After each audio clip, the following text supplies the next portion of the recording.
Hey everyone, good afternoon, good morning, and good evening. My name is Vishwadeep, and I welcome you all on Unacademy Computer Science channel for Unlimited Learning. आज हम cash memory का revision करेंगे क्योंकि ये सबसे important topic है। फिर इसको दो पार्ट में डिवाइड करा है मैंने। आज पहले पार्ट में हम कुछ पहले स्टार्टिंग के टॉपिक्स देखेंगे और सेकेंड पार्ट जो आएगा उसमें हम नेक्स्ट रिमेनिंग टॉपिक्स और डिस्क को रिवाइज करेंगे ताकि हमारा पूरा सीओए रिवीजन में हो जाए। चलिए स्टार्ट करें सेशन। बिफोर दैट मैं कुछ इंफॉर्मेशन आप लोगों को दे दूं कि अगर आप लोगों को नहीं पता है तो मैं बता देता हूं कि इस चैनल पे आप लोगों को लर्निंग के लिए सब कुछ अवेलेबल है। आपकी गेट की प्रिपरेशन से रिलेटेड जितना कंटेंट आपको चाहिए, वो प्रिपरेशन कैसे करना है, उसकी strategy and everything. Apart from that, अगर आप लोगों को लर्निंग करनी है इनोवेटिव या और ज्यादा इंटरैक्टिव वे में, तो आप अनअकैडमी पे भी फ्री लेक्चर्स देख सकते हैं। अनअकैडमी ऐप पे जाएं या unacademy.com पे जाके गेट ईएससी कैटेगरी में अपना अकाउंट बनाओ और वहां पे जाके अनअकैडमी में मेरा प्रोफाइल सर्च करके उसको फॉलो कर लो। फिर वहां मिलेंगे आपको स्पेशल क्लासेस, सारी फ्री हैं और आपको बहुत मजा आएगा इन स्पेशल क्लासेस से लर्न करके। मेरी सारी स्पेशल क्लासेस आप यहां से देख सकते हैं। हर एक एजुकेटर की स्पेशल क्लासेस फ्री होती हैं। हम बहुत सारी क्लासेस लाइव भी लेते हैं, जो हो चुकी हैं वो रिकॉर्डेड मोड में भी आप देख सकते हैं। तो आप डेफिनेटली अपनी लर्निंग को बिल्कुल भी हॉल्ट नहीं करोगे अगर आप यहां के लेक्चर्स देखने जाओगे तो। आगे की बात करें तो आपकी प्रिपरेशन जो है वो ऐसी जरूरी है, इतनी ज्यादा जरूरी है आपके करियर को लेके, क्योंकि आप चाहते हो कि आप अपने करंट स्टेटस से डबल उछाल के साथ में अपना करंट जो स्टार्ट है जॉब का वो करें। और वो तभी मुमकिन है जब आप दुनिया को शो करें कि मुझ में स्किल्स हैं। बट वो तभी मुमकिन है जब उन स्किल्स को ग्रैब करने के लिए, एक्वायर करने के लिए, उन नॉलेज को, उन लर्निंग्स को ग्रैब और एक्वायर करने के लिए आपको सही तरीके से नॉलेज मिले, सही तरीके से लर्निंग मिले। और वो आपको मिलेगी ऐसे प्रोग्राम के थ्रू जहां पे आपको मिलेगा structured, organised and more systematic learning approach, जो आपका टाइम सेव करेगा, जो आपको बताएगा कि कैसे आप प्रिपरेशन करें ताकि आपका प्रिपरेशन बेस्ट क्वालिटी का हो पाए, जो आपको यह बताएगा कि कैसे आप गाइडेंस लें अलग अलग एजुकेटर्स का, एक्सपर्ट्स का, ताकि आप अपनी प्रिपरेशन आगे बढ़ा पाएं। और ऐसा प्रिपरेशन आपको मिलेगा अनअकैडमी प्लस पे। यहां आपको लाइव क्लासेस मिलेंगी, वीकली टेस्ट मिलेंगे, स्ट्रक्चर्ड कोर्सेस मिलेंगे, unlimited access of the classes मिलेगी और मिलेगा आपको गाइडेंस ऑफ एजुकेटर्स जो आपको बताएंगे कि कैसे आप अपनी प्रिपरेशन कर सकते हैं हर एक कोर्सेस के लिए। क्योंकि आपका टाइम बहुत इंपॉर्टेंट है, एफर्ट्स बहुत इंपॉर्टेंट है और हर एक एफर्ट का रिटर्न रिजल्ट मिलना जरूरी है। और वो तभी मिल सकता है जब आपको पता हो कि कब कैसे क्या करना है, और वो हम आपको यहां पे बताएंगे। अगर आप पर्सनलाइज्ड प्रिपरेशन चाहते हैं अपनी गेट की, जहां आपको पता चलेगा कि आपका पर्सनल अटेंशन आपको मिलेगा, एक कस्टमाइज्ड प्रिपरेशन प्लान मिलेगा, आपको पर्सनलाइज्ड टेस्ट एनालिसिस मिलेगी, अलग से आपको एक पर्सनल कोच मिलेगा, तो फिर आपको आइकॉनिक सब्सक्रिप्शन लेना होगा, जहां पे प्लस के बेनिफिट्स के साथ आपको पर्सनल कोच मिलते हैं। इसमें पर्सनल कोच के बेनिफिट के अलावा आपको एक प्रिपरेशन स्टडी मटेरियल भी मिलेंगे जो आपको हार्ड कॉपी में घर पे भेजे जाएंगे, और आपको मिलेगा डेडिकेटेड डाउट क्लियरिंग एजुकेटर्स भी अलग से। ये प्लस का हो या आइकॉनिक सब्सक्रिप्शन हो, अलग अलग ड्यूरेशन में अवेलेबल है। जो भी ड्यूरेशन आप सिलेक्ट करें अपनी प्रिपरेशन के लिए, वो सिलेक्ट करके और ये कोड यूज कर लीजिए VDEEP10 चेकआउट टाइम पे। ये कोड यूज करने से आपको फायदा ये होगा कि एक तो मेरा पर्सनल गाइडेंस मिल जाएगा, मेरी टीम का सपोर्ट मिल जाएगा, मेरी टीम से आपको गाइडेंस मिलता रहेगा, आपको मुझसे कनेक्ट होने का मौका मिलेगा। तो आप अगर अपनी प्रिपरेशन को मुझसे, मेरी टीम से कनेक्ट करना चाहते हैं, कोड यूज करो, 10% का इंस्टेंट डिस्काउंट अलग से मिलेगा। कुछ नई बैचेस भी स्टार्ट हुई हैं, आप देख सकते हैं ये बैचेस हैं कुछ नए कोर्सेज के साथ में। तो आप ये बैचेस और कोर्सेज लेके और अपनी प्रिपरेशन को आगे जल्दी से बढ़ा दीजिए। चलिए, ये सेशन जो है आप लोगों के लिए बहुत इंपॉर्टेंट होने वाला है, तो आप लोगों का अटेंशन भी बहुत जरूरी है।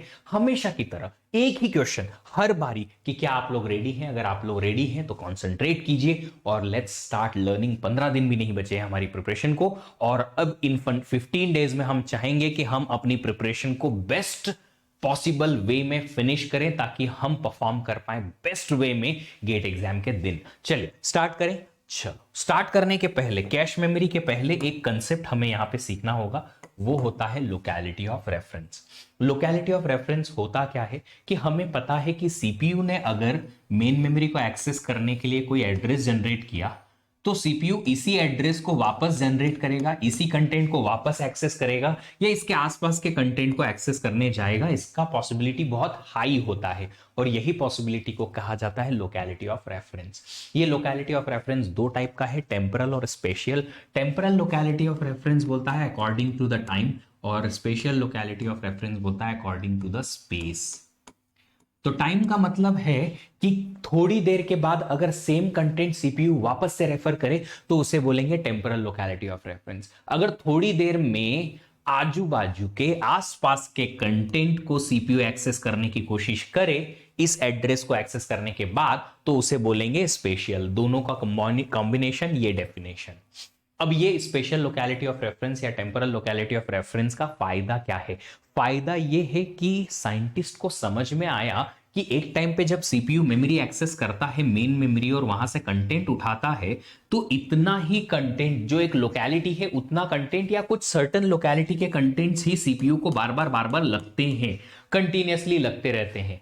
तो हम अगर एक काम करें कि जो लोकेलिटीज अभी सीपीयू के डिमांड में है उन सारी लोकेलिटीज को उठाएं और उनको सीधे सीधे एक छोटी सी मेमोरी में रख दें, तो बार बार जिन कंटेंट का एक्सेस होता है वो कंटेंट सीपीयू को बहुत जल्दी मिल जाएंगे। और वहीं से निकल के आया कंसेप्ट कैश मेमोरी का। कैश मेमोरी क्या कहता है कि एक छोटा सा मेमोरी लगाया हमने मेन मेमोरी और सीपीयू के बीच में, जो फास्ट है मेन मेमोरी के कंपैरिजन में, छोटा है, यस। और इसमें हम क्या करते हैं, मेन मेमोरी की जो करंटली सीपीयू से डिमांडेड लोकेलिटीज हैं, जिन्हें हम ब्लॉक्स कहते हैं टेक्निकल टर्म्स में, उन्हें उठा के हम कैश मेमोरी में रख देते हैं। तो जो करंट डेटा है वो कैश मेमोरी में हमें मिल जाएगा मोस्ट ऑफ द टाइम। तो सीपीयू को कम टाइम में ही रिक्वायर्ड कंटेंट मिल सकता है, जिससे सिस्टम का परफॉर्मेंस इंप्रूव होता है, जिससे सीपीयू को मेन मेमोरी तक जाने का टाइम बच जाता है। तो ओवरऑल सिस्टम का परफॉर्मेंस ऑफ कोर्स बढ़ता है। अब इस कैश मेमोरी में हमने ये तीन टर्म्स देखी थी। पहली टर्म है कैश हिट। ये कहता है कि अगर सीपीयू को कोई कंटेंट चाहिए, उसने कैश मेमोरी में पहले चेक किया, वो कंटेंट वहां मिल गया, तो हिट। उसे क्या कहते हैं? हिट। अगर सीपीयू को कंटेंट नहीं मिला तो उसे कहते हैं मिस। और कैश मेमोरी का परफॉर्मेंस हम मेजर करते हैं कि कैश मेमोरी कितना अच्छा परफॉर्म कर पा रहा है, उसे हम हिट रेशियो से रिप्रेजेंट करते हैं। हिट रेशियो क्या होता है? Number of hits in cache as compare to total memory references. Total memory references क्या होंगे इसमें? हिट और मिस दोनों। ठीक है, चलिए अब ये हिट रेशियो तो हमें समझ में आया, हाँ जी, अच्छी बात है। बट हिट रेशियो जो है, अगर हिट रेशियो 80% है तो हमें पता है कि 20% मिस हुए होंगे। ऑफ कोर्स तीसरा ऑप्शन तो कोई है नहीं। तो अगर कोई आपसे पूछे कि सर मिस रेशियो कितना होगा, तो मिस रेशियो हम बताएंगे, हिट रेशियो को 1 से सब्ट्रैक्ट कर दो,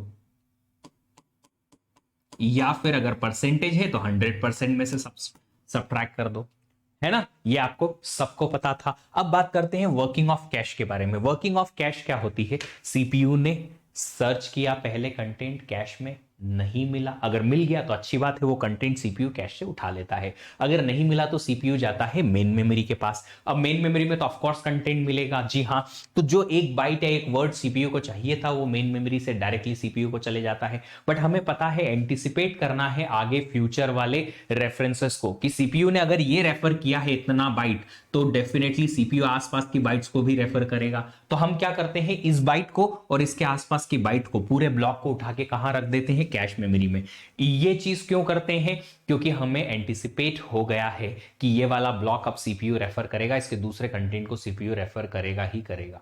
तो हम इस ब्लॉक को उठा के मेन मेमोरी से कैश मेमोरी में डाल देते हैं। उससे फायदा ये है कि कैश मेमोरी में फ्यूचर रेफरेंसेस के लिए मिस जो है वो कम हो जाते हैं। ये जो एक्स्ट्रा एफर्ट्स हमने लगाए कि मिस हुआ कैश मेमोरी में, तो मेन मेमोरी से जो डेटा सीपीयू को चाहिए था वो तो हमने भेज दिया। इसके अलावा हमने क्या किया? इसके अलावा मेन मेमोरी से एक ब्लॉक को कैश मेमोरी में ट्रांसफर करवाया। इस पर्टिकुलर ट्रांसफर को हम बोलते हैं मिस पेनल्टी। क्या बोलते हैं? Miss penalty. और ये पेनल्टी क्यों लगी? ताकि हम फ्यूचर रेफरेंसेस में हिट इंक्रीज कर पाए। तो मिस पेनल्टी क्या है? जब मिस होता है तो एक ब्लॉक को हमें मेन मेमोरी से कैश मेमोरी में लेके जाना पड़ता है और उसे क्या बोलते हैं? Miss penalty. क्या हमें हर बार मेन मेमोरी से कैश मेमोरी पे ब्लॉक ले जाने की जरूरत है? नहीं, हर बार जरूरत नहीं है। हम आगे देखेंगे। ये रीड ऑपरेशंस के लिए हमेशा ट्रू है कि अगर सीपीयू ने कैश में रीड करने की कोशिश की, मिस हुआ कैश में, तो मेन मेमोरी से कैश मेमोरी में एक ब्लॉक जाता है। अब राइट के लिए क्या होगा वो हम थोड़ी देर में देखेंगे। चलो अब बात करते हैं एवरेज मेमोरी एक्सेस टाइम। तो एवरेज मेमोरी एक्सेस टाइम जो होता है ना, टी एवरेज, वो होता है जितना हिट रेशियो है उतना में हिट का टाइम, क्वेश्चन में गिवन होगा कि जब हिट है तब कितना टाइम लगता है, प्लस मिस रेशियो जब है तो मिस का टाइम। ये भी क्वेश्चन में मेंशन होगा कि मिस का टाइम कितना है। अगर क्वेश्चन में मेंशन नहीं है कि हिट पे कितना टाइम और मिस पे कितना टाइम, और क्वेश्चन में दे रखा है कि कैश का एक्सेस टाइम इतना है और मेन मेमोरी का एक्सेस टाइम इतना है, तो फिर आपको यह देखना पड़ेगा कि किस टाइप का एक्सेस आप कैश के लिए करते हो, साइमल्टेनियस या हायरार्किकल। अगर एक्सेस टाइप जो है वो साइमल्टेनियस है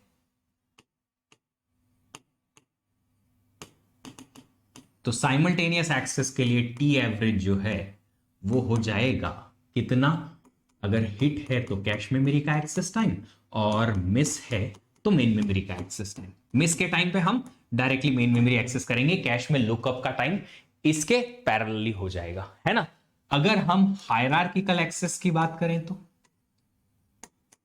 सबको पता है, ये सबको पता है, टी एवरेज जो होता है वो होता है हिट के टाइम पे कैश मेमोरी का एक्सेस टाइम, और मिस के टाइम पे कैश का लुकअप अलग से लगेगा, पहले कैश मेमोरी का एक्सेस टाइम और ऊपर से मेन मेमोरी का एक्सेस टाइम अलग से। इस चीज को आप सिंप्लीफाई करके ऐसे भी लिख सकते हो, मैथमेटिकली ही सिंप्लीफाई होगा। तुमको पता है कैसे सिंप्लीफाई करते हैं इक्वेशन। कैश मेमोरी का एक्सेस टाइम हमेशा लगेगा और जब मिस हुआ तो मेन मेमोरी का एक्सेस टाइम अलग से लगेगा। यह है हायरार्किकल और साइमल्टेनियस के टी एवरेज के फॉर्मूले। अब इन दोनों में से कौन सा यूज करना है, इसका मैंने पूरा चार्ट बना रखा है, वर्बली फिर से याद दिलाता हूं। अगर कैश मेमोरी और मेन मेमोरी का एक्सेस टाइम नहीं गिवन है, डायरेक्टली गिवन है कि हिट के टाइम पे इतना टाइम लगेगा, मिस हुआ तो इतना टाइम लगेगा मेमोरी के एक्सेस के लिए, कौन सी मेमोरी कितनी बार कैसे एक्सेस हुई हमको नहीं पता, तो उस केस में आप ये जनरल वाला फॉर्मूला लगा देना। अगर कैश मेमोरी का access time, memory access time अलग से दे रखी है, मेन मेमोरी का एक्सेस टाइम अलग से दे रखा है, तो फिर आपको चेक करना है कि क्या क्वेश्चन में क्लियरली मेंशन है कि किस टाइप का रेफरेंस है, साइमल्टेनियस या है हायरार्किकल। नहीं दे रखा है तो फिर और चेक करो क्वेश्चन में कि क्या ऐसा बोला है कि कैश का लुकअप टाइम मिस के टाइम पे इग्नोर कर दो, कैश का लुकअप टाइम इग्नोर कर दो, मतलब मिस के टाइम पे टीसीएम ऐड मत करो, साइमल्टेनियस एक्सेस हो जाएगा। अगर ये सब नहीं बोला है और ऐसा अगर बोला है कि अगर क्वेश्चन में वर्ड है लेवल, हायरार्किकल, हायरार्की ऐसे कोई, तो फिर आप हायरार्किकल एक्सेस यूज करो। अगर ऐसे कोई भी वर्ड्स नहीं है तो फिर आप डिफॉल्ट में साइमल्टेनियस यूज कर सकते हो। चल आगे बढ़ेंगे और एक क्वेश्चन सॉल्व करेंगे। आपको देता हूं मैं एक 5 सेकेंड का टाइम, 10 सेकेंड का टाइम, आप इस क्वेश्चन को सॉल्व करो। मैं देख रहा हूं आपके कमेंट्स। जी हां,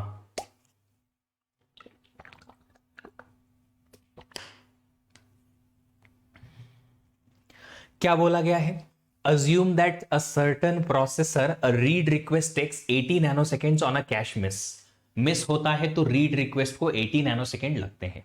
अब उस 80 नैनोसेकेंड में क्या एक्सेस होगा, कैश अलग से, मेन मेमोरी अलग से, दोनों अलग एक्सेस होंगे, क्या होंगे नहीं पता। मिस है तो 80 नैनोसेकेंड लगेंगे, क्लियरली मेंशन कर रखा है, तो हमको क्या फर्क पड़ता है, डायरेक्टली यूज कर लेंगे information. 15 nanoseconds on a cache hit, suppose while running a program it was observed that 80% of the processor's read request result in a cache hit, average read access time in nanosecond is। एक बार का read का average access time कितना होगा? Question बड़ा simple है। क्या cash का एक्सेस टाइम लिखा है अलग से कि ये कैश का एक्सेस टाइम है? नहीं। मेन मेमोरी का? नहीं। क्या क्लियरली लिखा हुआ है मिस हो तो इतना टाइम और हिट हो तो इतना टाइम।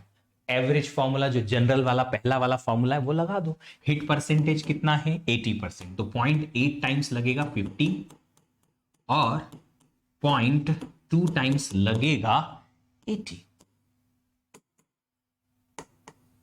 12 प्लस 16, 28 नैनोसेकेंड, बस खत्म। ये रहा फाइनल आंसर। इसी टाइप का क्वेश्चन 2015 में गेट में आया था पहली बार। ये लो अलग क्वेश्चन आया इस बारी, इन अ 2 लेवल मेमोरी हायरार्की। चलो तुम सॉल्व करो, पहले पहले तुम लोग सॉल्व करो, फिर मैं सॉल्व करता हूं। You take time first and then I will solve this question later. बताओ क्या आएगा इसका आंसर, फिर मैं बताता हूं।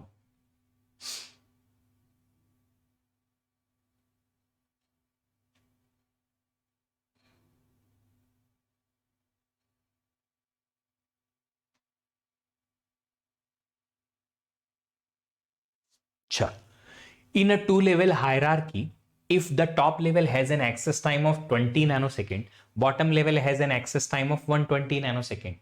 टॉप लेवल मेमोरी का मतलब होता है कैश मेमोरी, तो टीसीएम दे रखा है डायरेक्टली 20 नैनोसेकेंड, टीएमएम दे रखा है directly bottom level memory, second level memory का एक्सेस टाइम 120 नैनोसेकेंड, और दे रखा है average access time T average 50 nanosecond. तो बताओ हिट रेशियो कितना आएगा। अब मैं बता देता हूं अप्रोच, सॉल्व तुम कर लेना कि टी एवरेज 50 चाहिए, ठीक है। अब कैश मेमोरी मेन मेमोरी का एक्सेस टाइम दे रखा है, जी हाँ, तो इन दोनों में से कोई एक फॉर्मूला यूज होगा, कौन सा ये हम डिसाइड करेंगे। क्वेश्चन में क्या हायरार्की या लेवल वर्ड दे रखा है, जी हाँ दोनों दे रखे, लेवल हायरार्की मतलब हायरार्किकल एक्सेस का फॉर्मूला लिख दो, ये तो लगेगा ही लगेगा। और इसके अलावा जब मिस है तो 120 और लगेगा। कितना परसेंट 120 का 30 होता है ताकि 50 मिल जाए। How much percent of 120 is 30 by 4, 25%, मतलब हिट रेशियो जो है वो 75% होना चाहिए। ये डायरेक्टली सॉल्व कर दिया मैंने एप्टीट्यूड लगा के। 20 तो यहां से मिल गया, हाँ जी, यहां से मुझे 30 चाहिए ताकि ये बराबर 50 हो जाए। 120 का कितना फ्रैक्शन 30 होता है, 120 का 1/4 इज 30 है ना, 1/4 मतलब 0.25, 0.25 ये है, तो हिट रेशियो 75%। देख लो एक बार कॉल करके, 1 माइनस एच 0.25 इंटू 120 कितना होएगा, उतना ही होएगा, आंसर सेम टू सेम आ जाएगा। आंसर इज दिस, उल्टा लिख दिया मैंने, 0.75 आना चाहिए। तो क्वेश्चन में एक बार देख लेना, परसेंटेज पूछे तो ये लिख देना, फ्रैक्शन पूछे तो ये लिख देना 0.75, है ना। चल बढ़ते हैं आगे। अब अगर राइट ऑपरेशन हुआ तो ये हम ऑलरेडी सब कुछ पढ़ चुके हैं। राइट ऑपरेशन हुआ तो फिर क्या होगा, दो टाइप के राइट ऑपरेशन का मेथड या ऑर्गेनाइजेशन होता है कि अगर सीपीयू चाहता है कि कैश मेमोरी में राइट करे तो कैश मेमोरी में तो हम सिर्फ कंटेंट को कॉपी कराते हैं, डुप्लीकेट कॉपी रखते हैं। जो ओरिजिनल कॉपी होती है हर एक कंटेंट की वो मेन मेमोरी में ही होती है। अब मेन मेमोरी का कंटेंट अगर हमें अपडेट करना है तो उसके दो तरीके हैं, right through, right back. Right through क्या कहता है कि जैसे ही सीपीयू ने राइट ऑपरेशन इनिशिएट किया तो वो कैश और मेन मेमोरी दोनों में साइमल्टेनियस अपडेट होना चाहिए, इमीडिएटली अपडेट करो मेन मेमोरी में भी साथ में, जी हाँ। तो उस केस में क्या होगा, चाहे कैश में हिट हो या मिस हो हमें राइट थ्रू के केस में मेन मेमोरी को एक्सेस करना ही पड़ेगा अगर राइट ऑपरेशन है तो। उसकी वजह से टाइम वेस्ट बहुत हो जाता है। अगर कैश में कंटेंट है तो भी राइट ऑपरेशन के लिए हर बार मेन मेमोरी पे अपडेट करने जाना पड़ेगा। It is a time waste, hit ratio का कोई खास फर्क पड़ नहीं रहा है और रिड्यूस हो जा रहा है हिट रेशियो। तो उसमें हमारे पास एडवांटेज ये है कि मेन मेमोरी में हमेशा जो ओरिजिनल कंटेंट है या अपडेटेड कंटेंट है लेटेस्ट वाला उसकी वैल्यू रहेगी, बट डिसएडवांटेज है कि हमें क्या मिलेगा, टाइम वेस्ट ज्यादा होगा, टाइम कंज्यूमिंग ज्यादा होगा ये।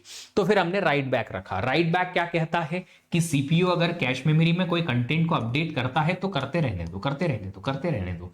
जब कभी ये कंटेंट रिप्लेस होगा किसी न्यू इनकमिंग ब्लॉक की वजह से, तो जब रिप्लेस होगा तब राइट बैक करेंगे फाइनली। तो जो भी लास्ट वैल्यू होगी राइट बैक के टाइम पे वो मेन मेमोरी में अपडेट हो जाएगी। एडवांटेज क्या है कि अगर कैश में हिट होता है तो कैश में ही राइट होगा, मेन मेमोरी में नहीं जाएंगे, मतलब टाइम सेविंग है ये। बट अगर डिसएडवांटेज की बात करें तो क्या होगा, डिसएडवांटेज कि कैश मेमोरी से मेन मेमोरी पे कंटेंट अलग अलग हो सकता है ना। चलो अब राइट बैक में हमने एक और चीज देखी थी, अभी नहीं बताऊंगा, बाद में हम देखेंगे, बट अभी बात कर लेते हैं कि राइट बैक कैश में क्या हर बार राइट बैक लगता है, उसको हम सेव कर सकते हैं थोड़ा टाइम। और उस टाइम को सेव करने के लिए हम क्या करेंगे, कैश मेमोरी में जितने भी ब्लॉक्स हैं हर एक ब्लॉक के लिए एक डर्टी बिट रखते हैं, है ना। उस डर्टी बिट से क्या होता है, जो जो ब्लॉक सीपीयू ने अपडेट किया उसकी डर्टी बिट सेट हो जाती है, और जो जो ब्लॉक सीपीयू ने अपडेट नहीं किया उसकी डर्टी बिट होती है 0। तो जब भी कोई ब्लॉक रिप्लेस होता है कैश मेमोरी से तो हम चेक करते हैं कि उसकी डर्टी बिट क्या है। अगर उसकी डर्टी या मॉडिफाइड बिट 0 है तो उसको हम डायरेक्टली रिप्लेस कर देते हैं, उसको राइट बैक करने की जरूरत नहीं है क्योंकि उसमें सीपीयू ने अपडेशन ही नहीं किया। तो वहां पे हम टाइम सेव कर सकते हैं उन सारे ब्लॉक्स के लिए जो डायरेक्टली रिप्लेस हो जाएंगे बिना राइट बैक किए। तो राइट बैक का टाइम हम सेव कर सकते हैं कैश से मेन मेमोरी का, जी हाँ, किसके थ्रू, डर्टी बिट के थ्रू। अब बात आती है यहां पे एक और चीज की, वो होता है write allocate no write allocate. कि अगर राइट के लिए मिस हुआ कैश मेमोरी में तो क्या मेन मेमोरी से ब्लॉक लेके आएंगे जो मिस्ड ब्लॉक है वो। उसके दो तरीके हैं, या तो आप राइट अलोकेट करो कि हर बार मिस हो तो हम मेन मेमोरी से कैश मेमोरी में ब्लॉक को लेके आएंगे। नो राइट अलोकेट कहता है कि अगर राइट ऑपरेशन के लिए मिस है तो हम ब्लॉक को लेके नहीं आएंगे, सिर्फ मेन मेमोरी में जाके अपडेट कर देंगे। ठीक है, तो ये दोनों अप्रोचेस, दोनों राइट थ्रू राइट बैक दोनों के लिए यूज में आ सकती है। बट अच्छे परफॉर्मेंस के लिए डिफॉल्ट कैटेगरी में राइट थ्रू जो है वो यूज होता है, या राइट अलोकेट जो यूज होता है with right back. Right back में हम कैश मेमोरी में कंटेंट लाते हैं क्योंकि उसके लाने का फायदा है, कैश मेमोरी में लाएंगे तो वहां हिट होते जाएगा, हिट होते जाएगा तो वहीं वहीं अपडेट करते जाएंगे, हमको मेन मेमोरी पे जाने की जरूरत नहीं पड़ती। बट राइट थ्रू में नो राइट एलोकेट यूज होता है बाय डिफॉल्ट, क्योंकि अगर हम कैश मेमोरी में कंटेंट लेके आ भी गए तो भी राइट थ्रू तो हमेशा मेन मेमोरी पे जाके और राइट करेगा ही करेगा, तो क्यों लेके आए कैश मेमोरी में उस कंटेंट को, इसलिए ये यूज होता है no write allocate write through के साथ में। बाय डिफॉल्ट केसेस है ये, ठीक है, डिफॉल्ट केसेस है ये, बट इसका मतलब ये नहीं कि यही होता है। अगर क्वेश्चन में उल्टा दे रखा है, डिफरेंट कुछ दे रखा है तो वो भी पॉसिबल है, डिपेंड्स कि क्वेश्चन में क्या दे रखा है। चल आगे बढ़ते हैं और एक क्वेश्चन सॉल्व करते हैं राइट थ्रू का। अब राइट थ्रू में क्या है ना, राइट थ्रू में एक सिंपल सी चीज है। अगर हम राइट थ्रू की बात करें तो देखो, रीड एक्सेस अगर होता है और उसमें हिट होता है तो हम कैश मेमोरी से कंटेंट लेंगे, और अगर रीड के लिए मिस हुआ तो हम मेन मेमोरी पे जाएंगे। अगर राइट थ्रू में राइट ऑपरेशन है तो कुछ भी हो जाए, हिट है तो भी मेन मेमोरी एक्सेस होगी क्योंकि मेन मेमोरी के कंटेंट को इमीडिएटली अपडेट करना पड़ेगा कैश के साथ में, और अगर मिस है तो एनीवे मेन मेमोरी तो अपडेट या मेन मेमोरी में एक्सेस तो होगा ही होगा। तो आप देख सकते हैं कि यहां पे सिर्फ कैश मेमोरी का एक्सेस कब होता है, यहां पे जब रीड के लिए हिट हो, बाकी सब के लिए मेन मेमोरी एक्सेस लगती ही लगती है। अगर राइट बैक की बात करें तो राइट बैक में रीड और राइट का दोनों का सेम टू सेम केस रहता है। यहां पे रीड और राइट में डिफरेंशिएट नहीं करते हम कि रीड है और अगर हिट है तो ओनली कैश इज एक्सेस, और अगर रीड है उसके लिए मिस हुआ तो मेन मेमोरी एक्सेस करने जाएंगे। अगर राइट है, हिट हुआ तो only cache memory is accessed, और अगर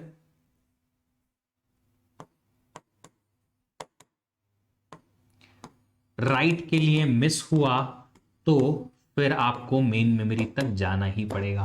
तो यहां देख सकते हो हिट के लिए सेम टू सेम चाहे वो रीड हो या राइट हो, मिस के लिए सेम टू सेम चाहे रीड हो या राइट हो, बट यहां अलग अलग है, रीड और राइट में अलग अलग केसेस हैं, इसलिए इसके रीड का एक्सेस और राइट का एक्सेस का टाइम अलग अलग मिलेगा। इसके रीड और राइट के एक्सेस का टाइम सेम टू सेम रहता है ना।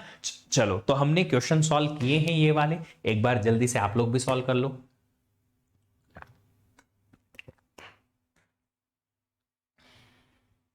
रीड का एक्सेस टाइम कैसे निकालते हैं, अगर रीड का एक्सेस टाइम पूछा है राइट थ्रू कैश में तो जो जनरल फॉर्मूला हमने देखा था ना पहले, रेगुलर टी एवरेज का फॉर्मूला, ये वाले इनमें से जो भी फिट हो रहा है वो लगा दो, जो भी फिट हो रहा है वो लगा दो। यूजुअली राइट थ्रू के लिए साइमल्टेनियस रीड एक्सेस होता था, तो अगर आप यहां यूज करेंगे रीड एक्सेस तो आप देख सकते हैं हिट रेशियो कितना है 90%। तो जब हिट है तब आपको लगेगा कैश मेमोरी का एक्सेस टाइम जो कि है 200 नैनो सेकेंड, और जब मिस है तब लगेगा 800 नैनो सेकेंड। कितना हो जाएगा ये जरा बताओ, 90% 200 का 180 और 80, 180 और 80 260 नैनो सेकेंड, तो ये आ जाएगा 260 नैनो सेकेंड। ठीक है, सिर्फ राइट एक्सेस का एक्सेस टाइम देखें तो वो होता है साइमल्टेनियसली कैश और मेन मेमोरी दोनों एक्सेस होती है, तो दोनों में से जो मैक्सिमम है वो, तो मैक्सिमम ऑफ कैश मेमोरी का access time comma main memory का access time, of course main memory का access time is the answer. अगर आपसे पूछे कि रीड और राइट दोनों का आपको बताना है तो टी एवरेज कितना आ जाएगा, रीड राइट दोनों को मिला के आएगा। आप देख सकते हो 70% रेफरेंसेस रीड के हैं, तो 70% टाइम लगेगा 260 और 30% टाइम लगेगा राइट का एक्सेस टाइम विच इज 800। कितना हो जाएगा ये, 7 छंग 42, 7 दूना 14, 14 और 4 18 प्लस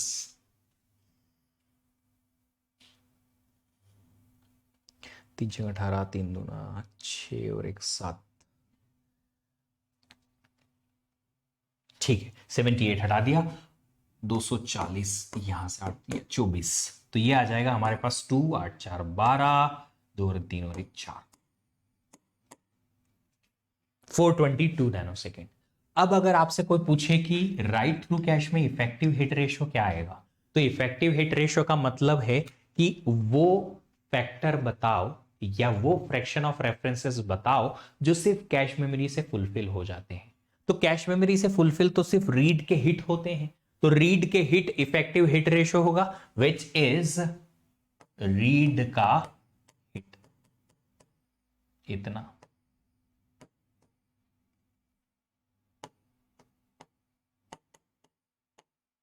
सिर्फ 63% ही रेशियो के यार परसेंटेज 63% ही रेफरेंसेस जो रहेंगे वो कैश मेमोरी से फुलफिल होंगे, बाकी सब के लिए मेन मेमोरी पे जाना ही पड़ेगा। चल अब बात करते हैं कैश मैपिंग की, जो कि बहुत इंपॉर्टेंट टॉपिक है। वो इसलिए है क्योंकि कैश मैपिंग जो है, उस कैश मैपिंग से हर बार एक क्वेश्चन आता है। ठीक है, चलो एक चीज और यहां रिकॉल कर लेते हैं, मैं क्विकली बता देता हूं कि क्या होता है जब हमने ये चीज की। डिफॉल्ट केस जो राइट थ्रू के साथ में होता है with no write allocate,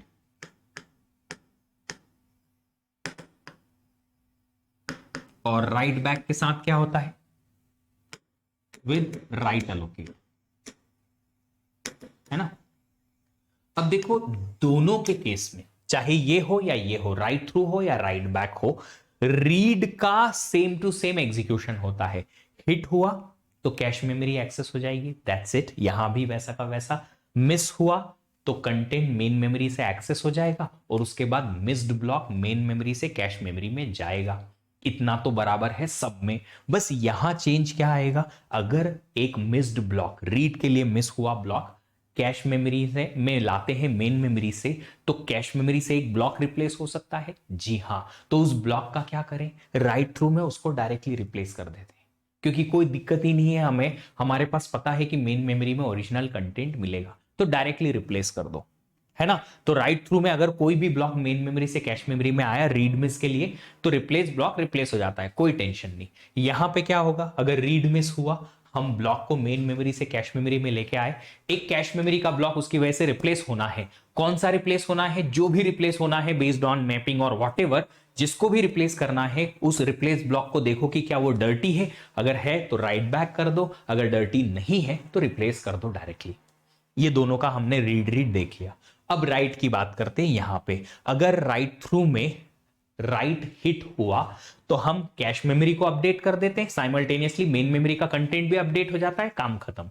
CPU ने वर्ड को कैश मेमोरी पे भी भेजा, मेन मेमोरी पे भी भेजा, दोनों को राइट कर दो, काम खत्म। अगर कैश में मिस हुआ तो वो वर्ड मेन मेमोरी पे जाएगा, मेन मेमोरी में वो वर्ड राइट हो जाएगा, दैट्स इट, काम खत्म। ब्लॉक नहीं लेके आना, मिस हुआ तो ब्लॉक लेके नहीं आना है, क्योंकि नो राइट अलोकेट हमने इंप्लीमेंट करना है बाय डिफॉल्ट।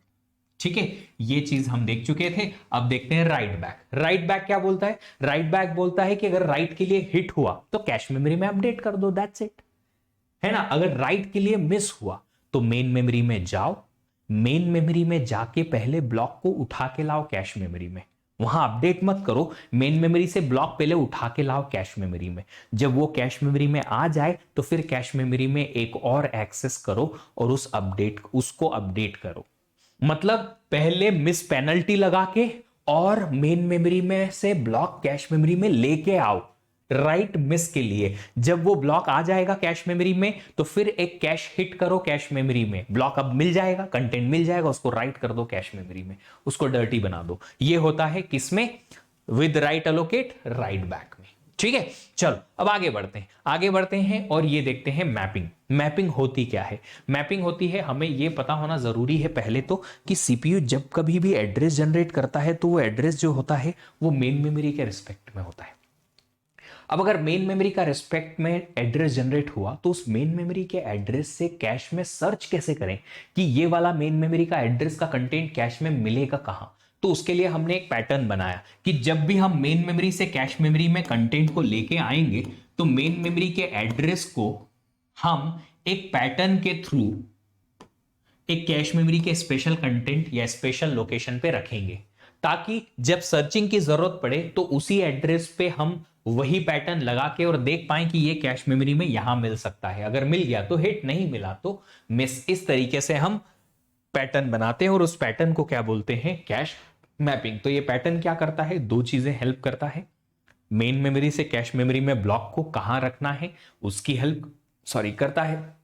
दूसरा, सर्चिंग के टाइम पे भी ये पैटर्न यूज करते हैं हम, ताकि हम सर्च करके देख पाए कि कैश मेमोरी में वो कंटेंट प्रेजेंट है कि नहीं।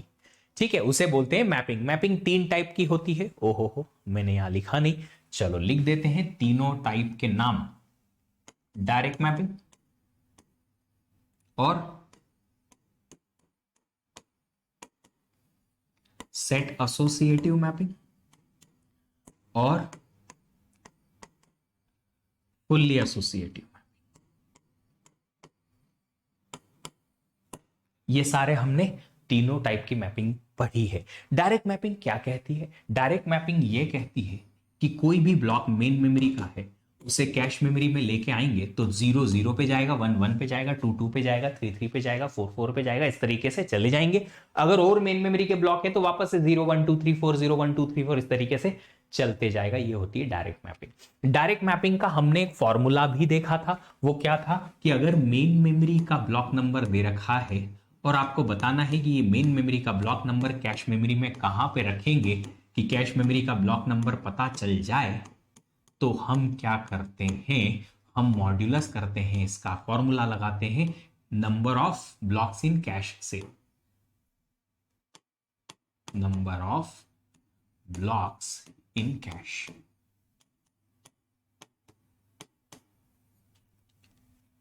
डायरेक्ट मैपिंग का ये फॉर्मूला होता है। डायरेक्ट मैपिंग में हमने एक और चीज देखी थी कि हम क्या करते हैं, यहां पे जितने भी ब्लॉक्स हैं कैश मेमोरी के अंदर, ब्लॉक नंबर 0 1 2 3 4, हर एक पर्टिकुलर इसको बोलते हैं इंडेक्स। कैश मेमोरी के ब्लॉक नंबर को ही इंडेक्स बोलते हैं डायरेक्ट मैपिंग में। और हर एक इंडेक्स पे हम सिर्फ एक ही ब्लॉक रखते हैं मेन मेमोरी का। कोई भी जो भी यहां पे मैप होता है वो, अब एक ब्लॉक पे कैश मेमोरी के मल्टीपल मेन मेमोरी के ब्लॉक मैप हो सकते हैं। लेट्स से 0 पे 0 भी मैप होता है, 8 भी मैप होता है, 16 भी मैप होता है, 24 भी मैप होता है। तो इन चारों में से कौन सा रहेगा? जो लेटेस्ट सीपीयू ने रेफर किया है। अगर कोई और आने की कोशिश करेगा तो जो ओल्ड वाला यहां पे ब्लॉक था वो रिप्लेस होके और नया वाला ब्लॉक आ जाएगा।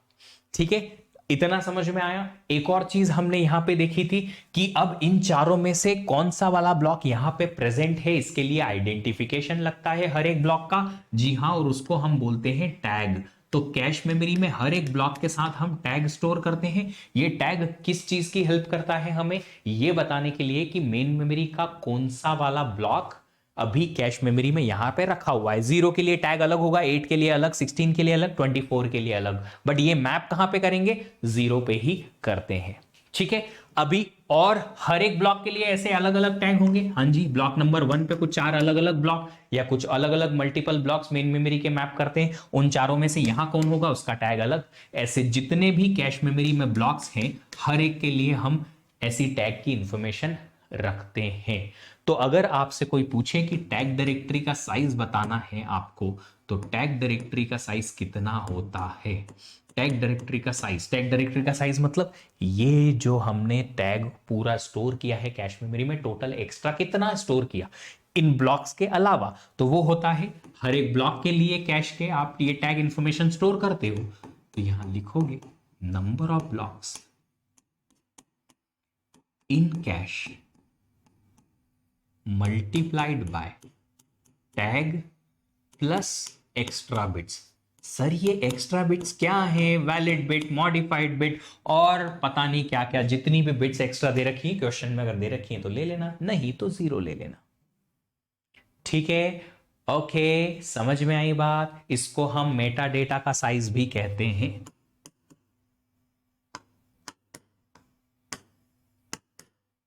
Meta data, data about data, ये है data, this is data about data. अब आते हैं मेन मुद्दे की बात पे कि डायरेक्ट मैपिंग में जब मेन मेमोरी का एड्रेस जनरेट होता है तो पहले वो दो पार्ट में डिवाइड होता है।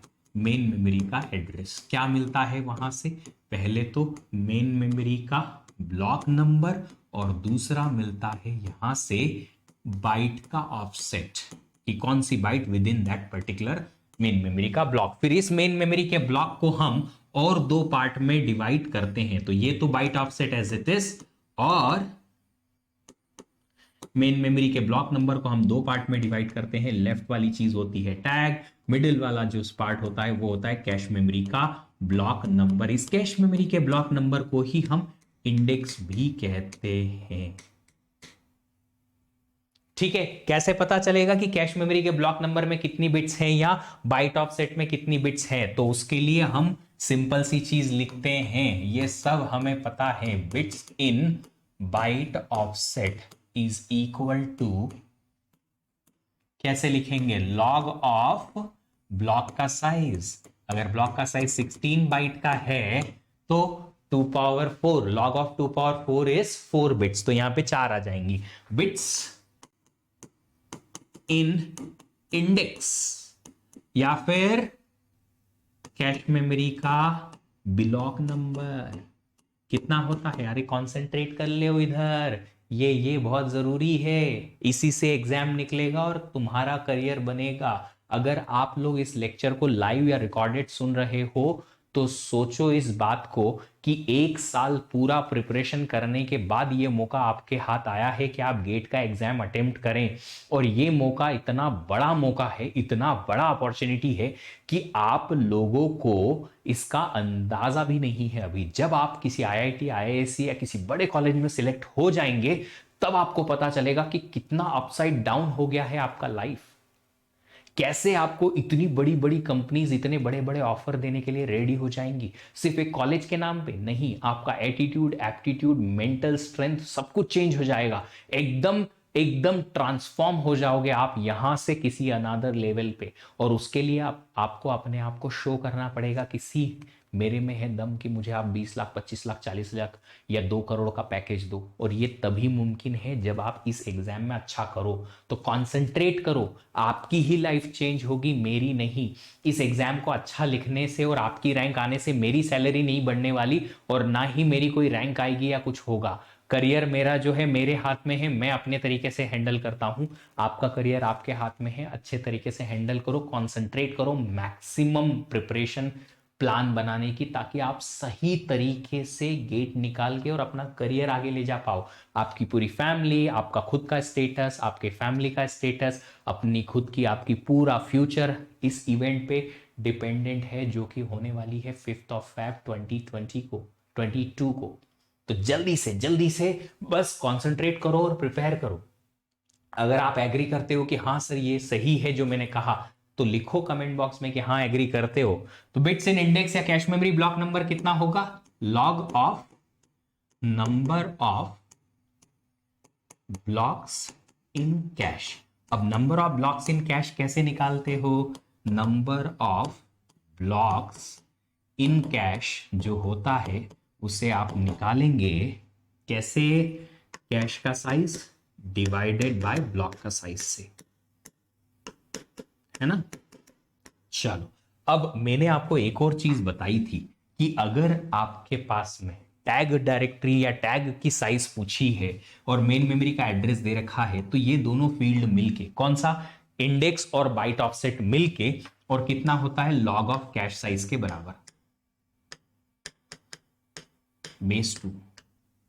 तो अगर कैश का साइज दे रखा है 256 मेगाबाइट, मतलब 28 बिट्स इन दोनों के लिए जाएंगी बची हुई टैग के लिए। अगर कैश का साइज दे रखा है 64 किलोबाइट, तो 16 बिट इन दोनों फील्ड के लिए जाएगी बची हुई टैग। तो आप टैग डायरेक्टरी डायरेक्टली भी निकाल सकते हैं, या टैग का साइज डायरेक्टली भी निकाल सकते हैं। आप टैग इससे भी निकाल सकते हैं, लॉग ऑफ मेन मेमोरी का size base 2 minus log of cache memory का साइज। ये होगा डायरेक्ट मैपिंग में किसका, टैग की साइज निकालने के लिए डायरेक्टली चीज, मेन मेमोरी का साइज से मेन मेमोरी का एड्रेस मिलेगा, माइनस कैश का साइज से दोनों फील्ड में बिट्स मिल जाएंगी, आपको टैग मिल जाएगा रिमेनिंग। ठीक है, चल अब बात करते हैं कि हिट मिस कैसे चेक करते हैं डायरेक्ट मैपिंग में। डायरेक्ट मैपिंग में हिट मिस चेक करने के लिए सबसे पहले एड्रेस तो मेन मेमोरी का ही आएगा। तो ये जो मेन मेमोरी का एड्रेस कैश के पास आया, तो कैश कंट्रोलर एक अलग से छोटी सी डिवाइस होती है कैश के साथ में, जो क्या करती है, हिट मिस चेक करने के लिए उसमें हार्डवेयर होते हैं, और ये सब टैग वैग जो सब है वो कैश कंट्रोलर के अंदर रहते हैं। ठीक है, ताकि पता चल पाए कि ये जो कैश मेमोरी है इसमें हिट हुआ है या मिस हुआ है स्पेसिफिक एड्रेस के लिए। तो ये कैश कंट्रोलर होता है, ये जो कैश कंट्रोलर होता है ये मेन मेमोरी के एड्रेस को 3 पार्ट में डिवाइड करता है। ये जो कैश कंट्रोलर होता है ये 3 पार्ट में डिवाइड करता है, टैग, कैश मेमोरी का ब्लॉक नंबर और बाइट ऑफसेट। ये कैश मेमोरी का ब्लॉक नंबर बताएगा कि किस ब्लॉक पे ये मेन मेमोरी का एड्रेस मैप करता है कैश मेमोरी में, 0 पे कि 1 पे कि 2 पे कि 3 पे कि 4 पे। जिस भी ब्लॉक नंबर पे ये मैप करता है वो बता देगा, उस ब्लॉक पे जाओ, उस ब्लॉक का हमें मिलेगा टैग। अब ये टैग अलग अलग कॉम्पिटिटर्स का अलग अलग हो सकता है। इस कैश मेमोरी के ब्लॉक पे आपके पास मल्टीपल मेन मेमोरी के ब्लॉक जो हैं वो क्या हो सकते हैं, मैप हो सकते हैं। उनमें से कौन सा प्रेजेंट है उसका टैग यहां पे प्रेजेंट है। अब हमें ये चाहिए कि ये वाला टैग यही तो है जो मेन मेमोरी एड्रेस में जनरेट किया है या अलग है। तो उसके लिए हमें इस टैग को एक्सट्रैक्ट करके लेके और इसको कंपेयर कराना पड़ेगा सीपीयू जनरेटेड टैग से। कंपैरिजन के बाद पता चलेगा कि ये जो टैग है मैच हुआ कि नहीं। अगर मैच हुआ तो हिट, नहीं हुआ तो मिस।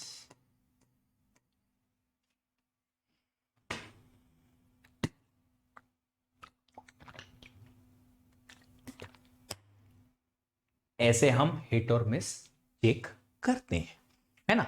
अब बात करते हैं डायरेक्टली।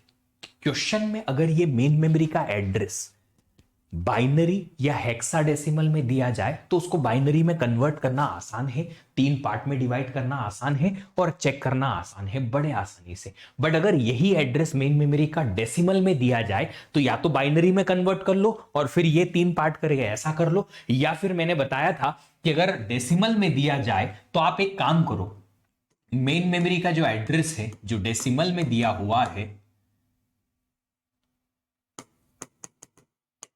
इसको डिवाइड करो, किससे, ब्लॉक के साइज से। तो क्या मिलेगा आपको, यह पता चलेगा कि ये मेन मेमोरी का एड्रेस किस मेन मेमोरी के ब्लॉक पे है। मैंने सिर्फ बताया ये मेन मेमोरी का एड्रेस मेन मेमोरी का कौन सा ब्लॉक का एड्रेस है, तो इससे पता चलेगा मेन मेमोरी का ब्लॉक नंबर। और फिर मेन मेमोरी के ब्लॉक नंबर से आपको कैश मेमोरी का ब्लॉक नंबर कैसे पता चलता है, ये फॉर्मूला से। तो फिर क्या करो, अगर आपके पास डेसिमल में मेन मेमोरी का एड्रेस है तो डिवाइड करो ब्लॉक साइज से और इसका फ्लोर वैल्यू ले लो, आपको मेन मेमोरी का ब्लॉक नंबर मिलेगा। फिर मेन मेमोरी के ब्लॉक नंबर को मॉड्यूलस लो कैश मेमोरी के नंबर ऑफ ब्लॉक से, number of blocks in cache से। तो क्या पता चलेगा आपको, पता चल जाएगा कि ये एड्रेस कैश मेमोरी के ब्लॉक पे कहां पे मैप करता है, उसके अकॉर्डिंग आप हिट मिस चेक कर सकते हो। ऐसे सारे क्वेश्चंस हमने सॉल्व किए हैं, टेस्ट में भी मैंने दिए थे, आप लोगों को प्रैक्टिस भी करवाए हैं। तो अगर आप लोगों ने नहीं देखा है तो प्रैक्टिस सीरीज जरूर देखें, लास्ट टू लास्ट वीक में मैंने सीओए के क्वेश्चंस करवाए हुए हैं इसी चैनल पे। चलो अभी ये क्वेश्चन आप सॉल्व करो एक बार। आपने सही सुना, आपको सॉल्व करना है, हमें नहीं।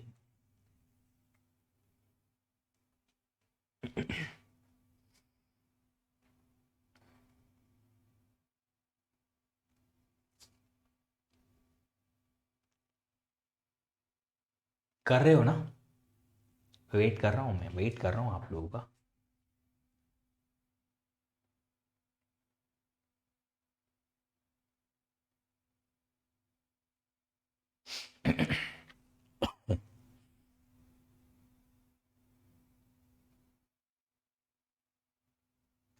चल, ब्लॉक का साइज 16 बाइट, कैश मेमोरी का size 64 kilobyte, size of main memory address 32 bits, direct mapping bits in byte offset.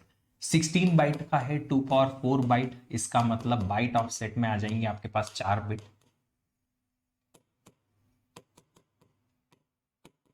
ये आ गई 4 bits. Bits in cache memory का ब्लॉक नंबर, या तो आप number of blocks in cache निकाल लो by dividing this by cache का ब्लॉक का साइज, या फिर आप डायरेक्टली फॉर्मेट बनाओ, ज्यादा अच्छा है। मेन मेमोरी का एड्रेस फॉर्मेट बना लो, वो ज्यादा अच्छा है। मेन मेमोरी के एड्रेस फॉर्मेट में हमारे पास 3 चीजें होती है, टैग, कैश मेमोरी का ब्लॉक नंबर जिसे हम इंडेक्स भी कहते हैं, याद रखेंगे, और लास्ट में आता है बाइट ऑफसेट, है ना। मेन मेमोरी का एड्रेस डायरेक्टली गिवन है 32 बिट्स का, बाइट ऑफसेट हमारा जो है वो होगा 4 बिट का। कैश मेमोरी का ब्लॉक नंबर हमें नहीं पता, पर हमें ये पता है कि ये दोनों मिलके और लॉग ऑफ कैश का साइज होते हैं। कैश का size 64 kilobyte, 64 kilobyte means 2 power 16 byte, तो हमें log ऑफ 2 पावर 16 मिलेगा विच इज 16 बिट्स। तो ऑफ कोर्स हमारे पास ये 12 बिट का आना चाहिए। बची हुई टैग, 32 में से 16 गया तो 16 बिट का tag. Bits in block number 12,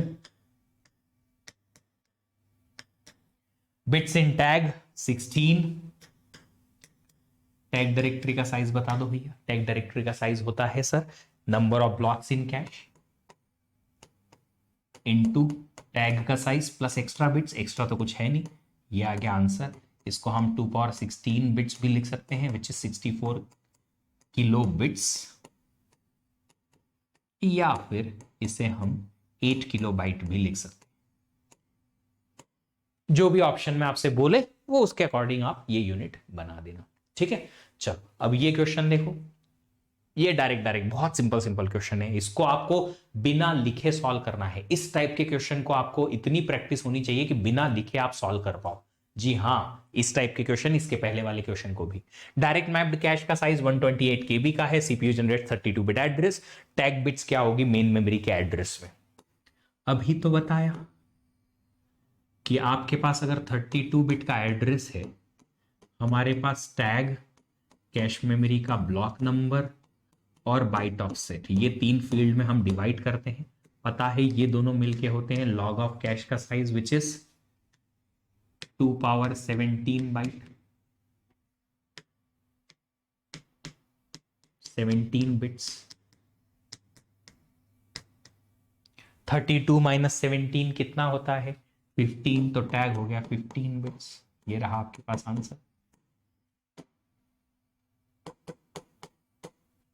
32 minus ये साइज, डायरेक्टली ऐसा करना है। चलो फिर ये गेट का हमने क्वेश्चन देखा था।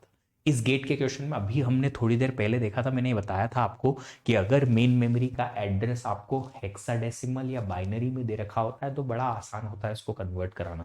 जैसे कि यहाँ पे मेन मेमोरी का एड्रेस हेक्साडेसिमल में दे रखा है, इसके लिए आपको क्या बताना है, टैग और कैश मेमोरी का ब्लॉक नंबर बताना है ना। Cache line address, line address या ब्लॉक एड्रेस एक ही चीज होती है। अब बात क्या है, हेक्साडेसिमल से बाइनरी में कन्वर्ट करो, पर पहले एड्रेस फॉर्मेट बना लो। जब हम एड्रेस फॉर्मेट बनाने जाएंगे, टैग, कैश मेमोरी का ब्लॉक नंबर और बाइट ऑफसेट, डायरेक्ट मैपिंग का ही क्वेश्चन है ये। तो टोटल एड्रेस का लेंथ है हमारे पास, मेन मेमोरी का साइज अगर 2 पावर 20 है तो 20 बिट का एड्रेस आ जाएगा, ठीक है। फिर बाइट ऑफसेट 16 बाइट का ब्लॉक है तो 4 बिट का, number of blocks in cash 2 power 12 तो 12 बिट्स यहां पे, बची हुई 4 यहां पे। इतना आसान क्वेश्चन है कि सब कुछ 4-4 बिट के मल्टीपल में है। इसका मतलब है कि जो हेक्साडेसिमल की एक डिजिट होगी वो टैग, 3 डिजिट 12 बिट के लिए कैश मेमोरी का ब्लॉक नंबर और बाइट ऑफसेट 4 बिट मतलब 1 डिजिट हेक्साडेसिमल। तो ये हो जाएगा टैग, ये 3 बिट हो जाएंगी हमारे पास, 3 डिजिट हो जाएंगी कैश मेमोरी का ब्लॉक नंबर, और एफ हो जाएगा हमारे पास बाइट ऑफसेट। तो यहां टैग और कैश मेमोरी का ब्लॉक नंबर पूछा है, E201 आंसर आ जाएगा। अगर यहां पे 4 के मल्टीपल में नहीं होती तो फिर हमको इसको डिवाइड करना पड़ता, इनको कन्वर्ट करना पड़ता, किसमें, पहले बाइनरी में, ई को बाइनरी में, 2 को बाइनरी में, 4 बिट एक एक हेक्साडेसिमल कन्वर्ट होगा, और उसके बाद फिर हम डिवाइड करेंगे based on the number of bits. But ये क्वेश्चन आसान था, बहुत आसान था। डायरेक्ट मैपिंग का प्रॉब्लम क्या होता है? डायरेक्ट मैपिंग में प्रॉब्लम ये रहता है कि अगर हमारे पास मैपिंग देखें तो एक इंडेक्स पे हम एक ही ब्लॉक रख सकते हैं। अगर उस इंडेक्स पे 2 ब्लॉक ऐसे मैप होते हैं जिनकी बार बार रिक्वेस्ट आती है, तो वो एक दूसरे को रिप्लेस करते जाएंगे। उसकी वजह से नंबर ऑफ मिस जो है वो बढ़ते जाते हैं। इस टाइप के मिस को हम कॉन्फ्लिक्ट मिस कहते हैं। तो कॉन्फ्लिक्ट मिस बहुत ज्यादा हो जाते हैं, इसलिए हम क्या करते हैं, सेट एसोसिएटिव मैपिंग की तरफ जाते हैं। सेट एसोसिएटिव मैपिंग में हम क्या करते हैं, कैश को ऐसे ऑर्गेनाइज करते हैं कि एक इंडेक्स पे या एक सेट पे हम एक से ज्यादा ब्लॉक रखते हैं। अगर हम 2 ब्लॉक एक सेट पे रखेंगे तो उसे बोलेंगे 2 वे सेट एसोसिएटिव, 4 ब्लॉक रखेंगे एक ही सेट पे तो 4 way set associative, and so on. अगर ऐसा एसोसिएटिविटी हम करेंगे तो क्या हम 2 अलग अलग या 4 अलग अलग ब्लॉक ही एक सेट पे रखेंगे? जी हाँ। इन चारों को अलग अलग आइडेंटिफाई कराना पड़ेंगे? जी हाँ। तो इसके लिए हमारे पास टैग्स जो हैं वो हर एक ब्लॉक के लिए अलग अलग रहेगा? जी हाँ। मतलब जितने ब्लॉक उतने टैग? जी हाँ। तो ये तो हमने यहां भी देखा था, डायरेक्ट मैपिंग में जितने ब्लॉक उतने टैग, यहां भी जितने ब्लॉक उतने टैग। जी हां। बट डिफरेंस क्या है? मैपिंग का डिफरेंस है कि जो हमारे पास कोई मेन मेमोरी का ब्लॉक नंबर है, उस मेन मेमोरी के एक ब्लॉक को हम एक सेट पे मैप कर सकते हैं, और उसके लिए हमें मॉड्यूलस इस बार लेना पड़ेगा number of sets in cache से। तो क्या देगा ये? हमें कैश मेमोरी का सेट नंबर देगा कि किस सेट पे ये मेन मेमोरी का ब्लॉक मैप होता है। अब उस सेट पे मल्टीपल ब्लॉक्स है, वहां पे जो जहां खाली जगह मिले, जहां आपको लगता है अप्रोप्रिएट, वहां पे उस ब्लॉक को आप मेन मेमोरी का रख सकते हो। इस सेट एसोसिएटिव मैपिंग में हमारे पास जो मेन मेमोरी का एड्रेस है वो कितने पार्ट में डिवाइड होता है? मेन मेमोरी का एड्रेस इस बारी 3 पार्ट में डिवाइड होगा। यहां आ जाएगा टैग, यहां आ जाएगा set offset instead of the block number, या कैश मेमोरी का ब्लॉक नंबर हम यहां बोलेंगे सेट का नंबर, और यहां आ जाएगा byte offset same to same. ये जो सेट ऑफसेट है, ये नंबर ऑफ बिट्स कितनी आएंगी इसमें, ये डिपेंड करता है कि कितने नंबर ऑफ सेट्स हैं कैश मेमोरी के अंदर। Number of bits in set offset कैसे निकालेंगे, जल्दी बताओ। Log of number of sets in cash.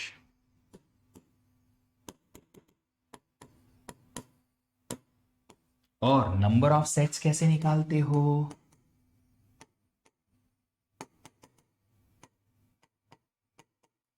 Number of blocks को एसोसिएटिविटी से डिवाइड करके, number of blocks in cash divide by associativity. Associativity क्या है?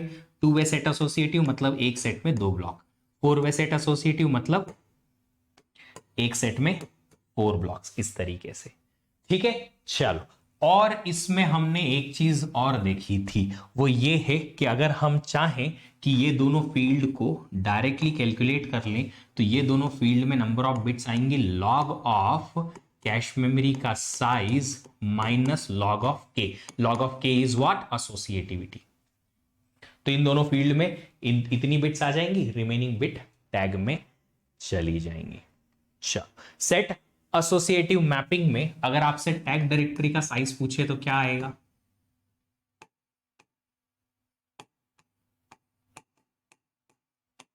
टैग डायरेक्टरी का साइज आएगा इसमें same formula, number of blocks in cash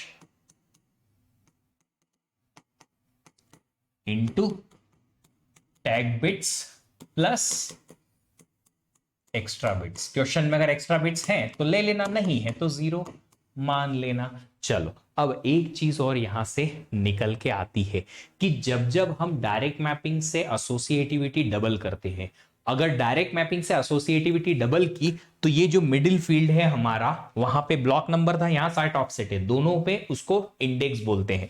दोनों में इस मिडिल फील्ड को क्या बोलते हैं? इंडेक्स बोलते हैं। तो इंडेक्स बिट जो है वो 1 से कम हो जाती है और टैग 1 से बढ़ जाता है। अगर 2 से 4 कर दिया तो इंडेक्स बिट 1 से कम हो गई, टैग 1 से ज्यादा बढ़ जाता है, क्योंकि नंबर ऑफ सेट्स कम होते जाते हैं।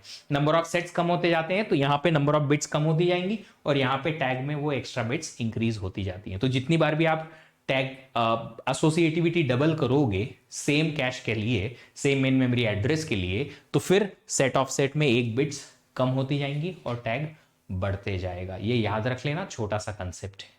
तो सेट एसोसिएटिव मैपिंग में ऑफ कोर्स डायरेक्ट मैपिंग के कंपैरिजन में नंबर ऑफ टैग बिट्स जो रहती हैं यहाँ पे ज्यादा रहती हैं और इंडेक्स बिट कम रहती है। वहां इंडेक्स बिट ज्यादा रहती है, टैग कम होता है ना। चलो अब यहां पे चेक करेंगे कि हिट मिस कैसे चेक करते हैं सेट एसोसिएटिव मैपिंग में।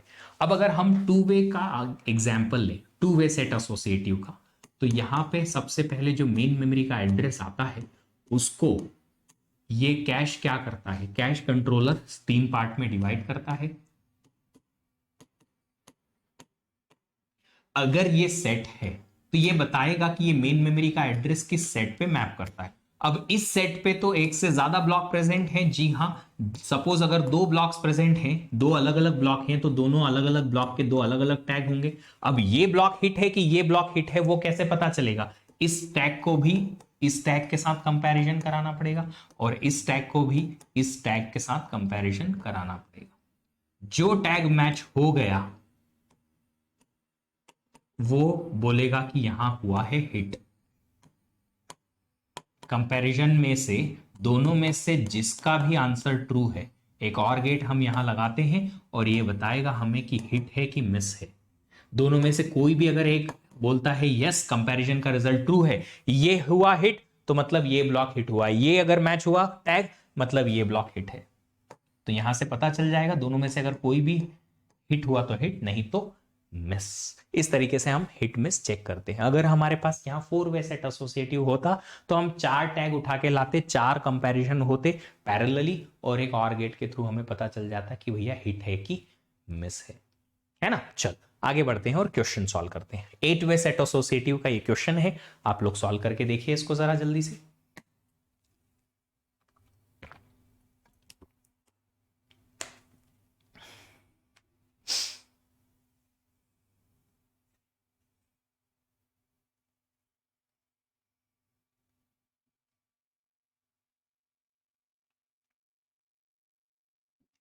अगले वीक में एक सेशन में रखने वाला हूं जिसमें हम एक सेशन में कैश मैपिंग के जितने भी वेरियस टाइप के क्वेश्चंस हैं उन सबका रिवीजन करेंगे।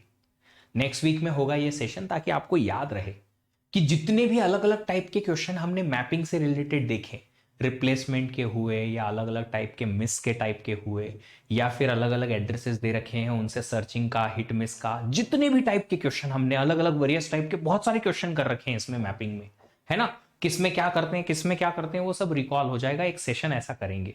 अगर आप लोग एग्री करते हो तो मुझे कमेंट में जरूर बताना, लाइव कमेंट में नहीं, कमेंट में। जब ये वीडियो खत्म हो जाए ना उसके बाद में आप कमेंट करना इस वीडियो के, ताकि मैं देख पाऊं। लाइव कमेंट तो ऑफ कोर्स मुझे याद नहीं रहता है कि कहां पे मैंने क्या देखा, बट वो कमेंट दिखती हैं डायरेक्टली। तो वीडियो का जो कमेंट होता है ना, जब ये लाइव सेशन खत्म हो जाएगा इसका प्रीमियर इस वीडियो का, और जब भी आप इसको वापस से विजिट करोगे इसी सेशन को, इसके नीचे कमेंट में ड्रॉप करना कि आप लोग एग्री हो, तो फिर मैं लेके आऊंगा। ज्यादा रिस्पॉन्स आएगा तो ही ये सेशन करेंगे, नहीं तो फिर मजा नहीं आता यार पढ़ाने में। आप लोग आते नहीं हो या आप देखते नहीं हो, इसका फायदा नहीं होता है, तो फिर मेहनत करने का हमें फिर मजा नहीं आता। मेहनत करने का मजा ही तब आएगा जब आपको रिस्पॉन्स मिलेगा। चलो देखते हैं इस क्वेश्चन को। एक तो सेट एसोसिएटिव मैपिंग है, इसका मतलब हमें क्या करना है कि ये मेन मेमोरी के एड्रेस को 3 पार्ट में डिवाइड करना पड़ेगा। ये मेन मेमोरी का एड्रेस 3 पार्ट में डिवाइड किया, टैग, सेट और बाइट। फिर मेन मेमोरी का एड्रेस दे रखा है क्या साइज में, जी हाँ 30 बिट्स का हो गया। फिर हमें पता है ब्लॉक का साइज अगर 32 बाइट्स का है विच इज 2 पावर 5 बाइट्स, तो बाइट ऑफसेट जो है 5 बिट का हो जाए।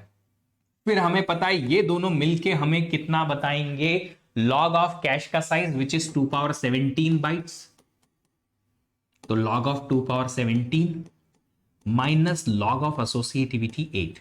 17 में से 3 गया, log of 8 होता है 3, तो 17 में से 3 गया तो 14, 14 बिट्स टोटल यहां पे। 14 में से 5 बिट तो ये हो गई, तो ये सेट ऑफ सेट में 9 बिट्स आएंगी। टैग बचा कितना, 14, अगर 30 में से गया तो 16 बिट टैग के लिए। बाइट ऑफसेट हो गई हमारे पास 5, सेट नंबर आ गया हमारे पास 9, अगर बिट्स इन टैग पूछे तो 16, टैग डायरेक्टरी का साइज, उसके लिए नंबर ऑफ ब्लॉक्स निकालने पड़ेंगे। Number of blocks in cash,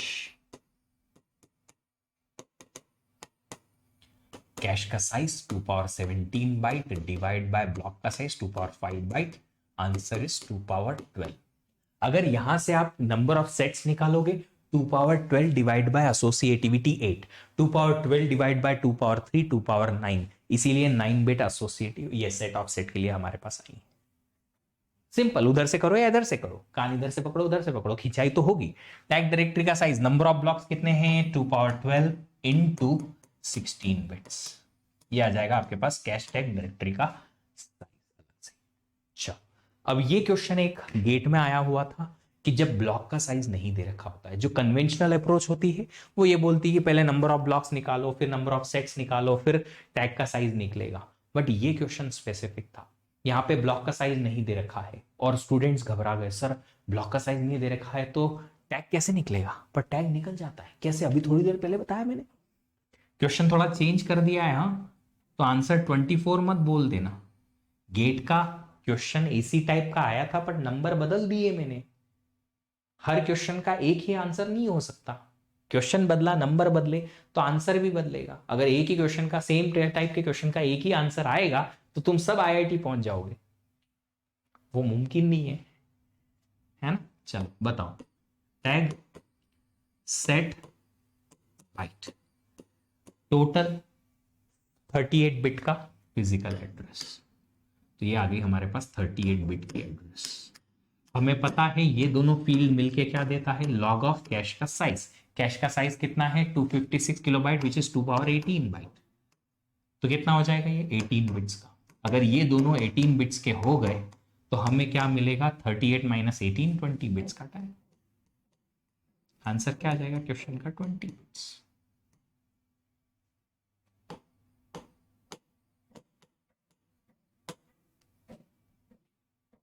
नहीं, गलत है। Log of this minus 8 way, log of 8 भी तो करना पड़ेगा, तो ये क्या आ जाएगा, log of 18, 2 power 18 is 18 minus log of 8 is 3, 18 minus 3 15, तो 38 में से 15 गए तो ये तो 23 बिट्स रहेगा। अभी ठीक है, 2 power 18 minus 3, 18 minus 3 is 15, 38 minus 15 is 23, तो आंसर 23 बिट्स आएगा। वो डायरेक्ट मैपिंग के लिए कर दिया था मैंने, है ना। चल आगे बढ़ते हैं और फुल्ली एसोसिएटिव मैपिंग देखते हैं। जब हम एसोसिएटिविटी इंक्रीज करते जाते हैं तो शुरुआत में 2 वे सेट एसोसिएटिव में क्या रहता है, देखो डायरेक्ट मैपिंग की बात करें तो बहुत सारे इंडेक्सेस, हर एक इंडेक्स पे एक एक ब्लॉक, बट ये इंडेक्सेस हाफ हो जाते हैं अगर 2 वे सेट एसोसिएटिव की बात करो तो। और एक ही सेट पे हमारे पास 2-2 ब्लॉक हम अरेंज करते जाते हैं। फिर और एसोसिएटिविटी इंक्रीज करो तो एक ब्लॉक पे या एक सेट पे हमारे पास 4-4 ब्लॉक रहेंगे और नंबर ऑफ इंडेक्सेस और कम होते जाते हैं। जैसे हम इसको बढ़ाते हैं एसोसिएटिविटी, एक लेवल आता है कि हमारे पास सिर्फ एक ही इंडेक्स रहता है और उसी इंडेक्स पे या उसी सेट पे सारे ब्लॉक हमारे पास अरेंज हो जाते हैं। अगर हमारे पास कैश मेमोरी में 128 ब्लॉक्स है तो आप समझ लो कि 128 वे सेट एसोसिएटिव, तो आपको एक ही सेट पे सारे ब्लॉक मिल जाएंगे, उसे बोलते हैं फुल्ली एसोसिएटिव मैपिंग।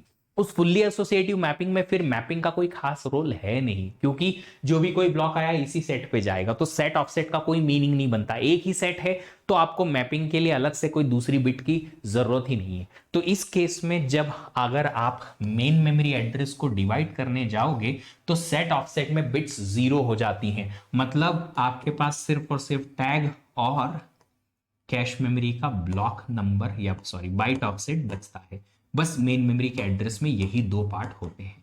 और अगर आपको याद है, थोड़ी देर पहले मैंने बताया था कि जब हम मेन मेमोरी के एड्रेस को 2 पार्ट में डिवाइड करते हैं शुरुआत में, हर एक मैपिंग के लिए सेम होता है। तो लेफ्ट में रहता है मेन मेमोरी का ब्लॉक नंबर और बाइट ऑफसेट। तो बाइट ऑफसेट को छोड़ के बचा हुआ जो भी कुछ अगर होता है तो वो होता है मेन मेमोरी का ब्लॉक नंबर। तो इसका मतलब है कि फुल्ली एसोसिएटिव मैपिंग के लिए मेन मेमोरी का ब्लॉक नंबर ही टैग है। तो ये मेन मेमोरी का ब्लॉक नंबर ही टैग होता है।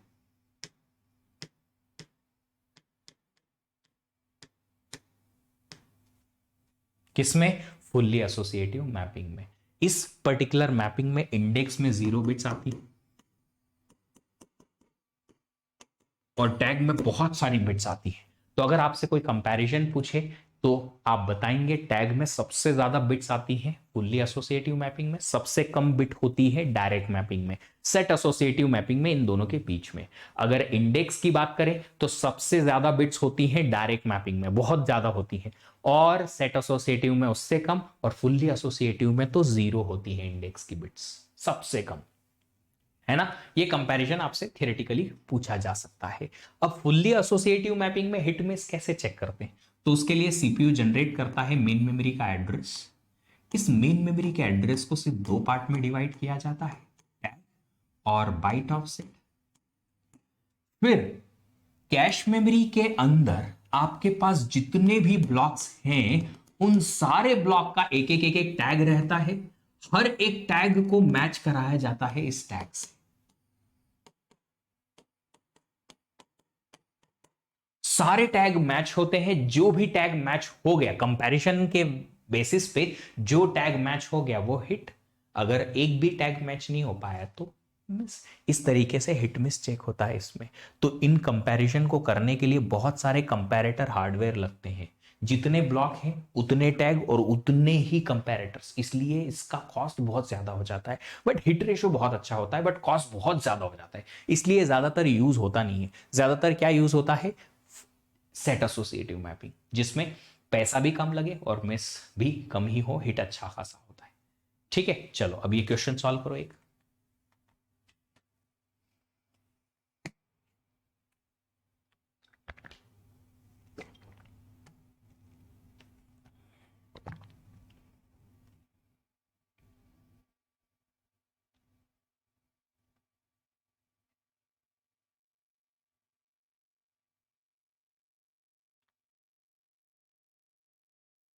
अगर आपके पास 2 पावर 16 ब्लॉक्स हैं कैश मेमोरी में, मेन मेमोरी में 2 पावर 24 ब्लॉक्स हैं, तो कैश टैग डायरेक्टरी का साइज क्या होगा फुल्ली एसोसिएटिव मैपिंग के लिए?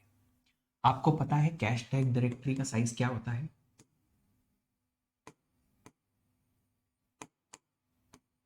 वो होता है number of blocks in cash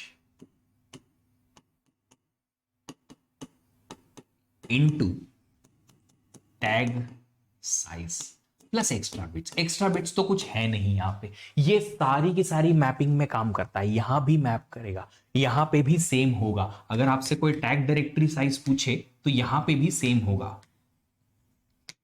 और इस टैग डायरेक्टरी का साइज बहुत बड़ा होता है क्योंकि टैग बहुत बड़ी होती है। Number of blocks in cash तो किसी भी मैपिंग पे सेम टू सेम होंगे। जितने ब्लॉक्स कैश मेमोरी में रख सकते हैं उतने ही रखेंगे, चाहे किसी भी मैपिंग में हो। Number of blocks in cash तो सेम टू सेम रहेंगे, बट अगर मैपिंग बदली तो टैग डायरेक्टरी का साइज बढ़ जाएगा। अगर आपने डायरेक्ट से सेट और सेट से फुल्ली कर दिया तो यहां पे भी फॉर्मूला तो सेम है, tag bits plus extra bits, यही फॉर्मूला है। बट टैग बिट्स बहुत ज्यादा होती है फुल्ली में, इसलिए टैग डायरेक्टरी साइज भी बहुत ज्यादा होता है। अब यहां पे क्या टैग डायरेक्टरी दे रखा है? नहीं।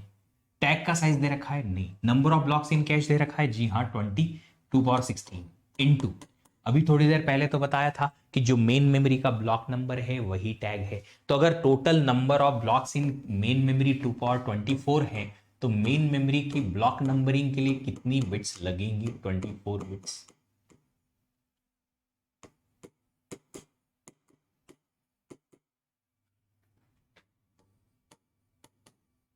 टैग का साइज जो हो जाएगा 24 बिट का हो जाएगा।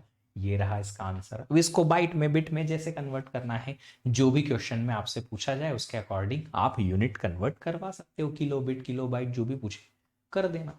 अब बात करते हैं हार्डवेयर की। डायरेक्ट मैपिंग का इंप्लीमेंटेशन अगर हार्डवेयर देखा जाए, मुझे नहीं लगता कि इस टाइप के क्वेश्चन अभी आएंगे ज्यादा, बट फिर भी देख लेते हैं कि ब्लॉक नंबर से कौन सा वाला टैग आगे जाएगा वो पता चलता है कि अगर ब्लॉक नंबर 0 है तो 0 का टैग आगे जाएगा, ब्लॉक नंबर 1 है तो 1 का टैग आगे जाएगा। इसके लिए हम एक मक्स रखते हैं, बट ये मक्स क्या करता है, ये मक्स जो है वो एक ही bit at a time forward करता है। हमें टैग निकालना है, यहां से कैश मेमोरी का ब्लॉक नंबर दे रखा है यहां पे, इस ब्लॉक से हमें टैग निकालना है। तो ये टैग में मल्टीपल बिट्स हो सकती हैं, उनमें से एक ही बिट एट ए टाइम एक मक्स आगे बढ़ाता है। तो मल्टीपल मल्टीप्लेक्सर्स लगते हैं, आप देख सकते हैं यहाँ पे एक सेट ऑफ मल्टीप्लेक्सर्स हैं हमारे पास, बंच ऑफ मल्टीप्लेक्सर्स हैं, वो एक एक बिट टैग की आगे बढ़ाएगा। कौन से वाले टैग की, ये चार में से कोई एक टैग ही आगे जाएगा बेस्ड ऑन कौन से ब्लॉक पे मैपिंग होती है।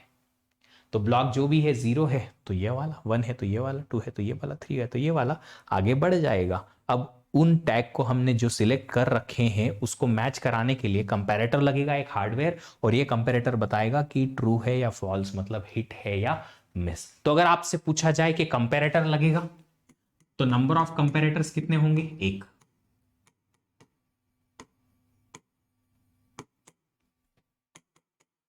साइज ऑफ कंपैरेटर, ये कंपैरेटर का साइज कितना है, इसमें क्या कंपेयर हो रहा है, टैग। तो अगर टैग में 16 बिट है तो 16 बिट कंपैरेटर, टैग में 18 बिट्स है तो 18 बिट कंपैरेटर। टैग बिट्स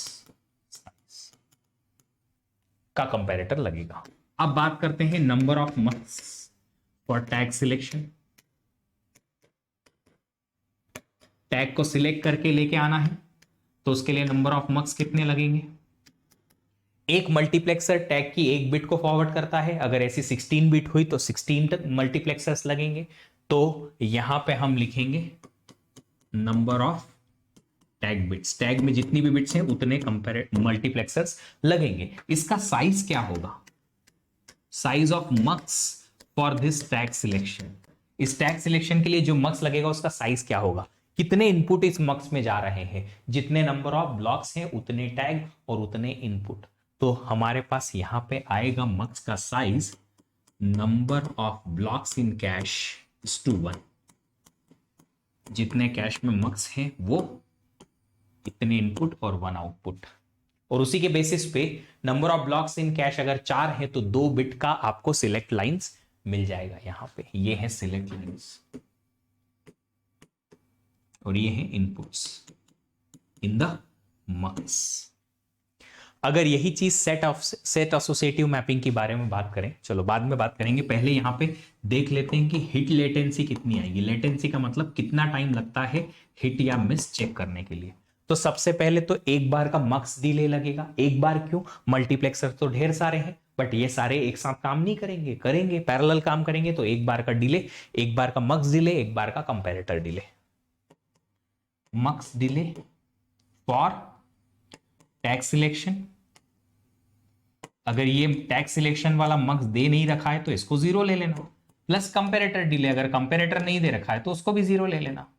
कुछ ने कुछ तो दे रखा होगा उसको लेके, और जो नहीं दे रखा है उसको क्या कर देंगे, उसको इग्नोर कर देंगे। पहले मल्टीप्लेक्सर से टैग आगे जाएंगे, सारे मल्टीप्लेक्सर एक साथ काम करेंगे तो एक ही बार का मक्स डिले होगा, और उसके बाद एक बार का कंपैरेटर डिले। ठीक है, सेट एसोसिएटिव मैपिंग में बात करें तो एक पर्टिकुलर सेट पे मल्टीपल टैग हैं, सारों को आगे बढ़ाना है, जी हां।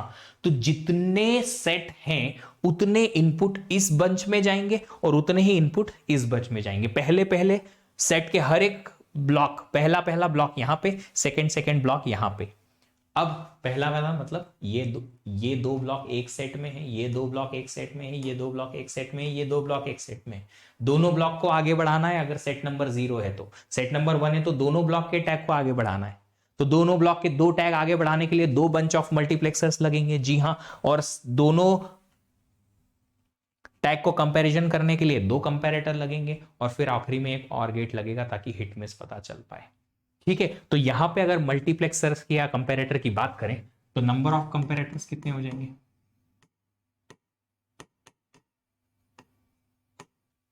नंबर ऑफ कंपैरेटर्स होंगे जितना की एसोसिएटिविटी है के। अगर के वे सेट एसोसिएटिव के लिए हमने देखा है, ये मैं लिख देता हूं, फॉर के वे सेट एसोसिएटिव कैश। ठीक है, तो के वे सेट एसोसिएटिव के लिए नंबर ऑफ कंपैरेटर्स कितने होंगे, जितने एक सेट में ब्लॉक्स रहते हैं उतने कंपैरेटर्स लगेंगे। इस कंपैरेटर का साइज कितना, क्या कंपेयर कराओगे, टैग, तो टैग का जो भी साइज है वो कंपैरेटर का size, size of comparator is equal to tag bits. Tag bits are 10 bit comparator, tag bits are 15 bit comparator. फिर बात करते हैं मक्स की, नंबर ऑफ मक्स कितने लगते हैं फॉर टैग सिलेक्शन।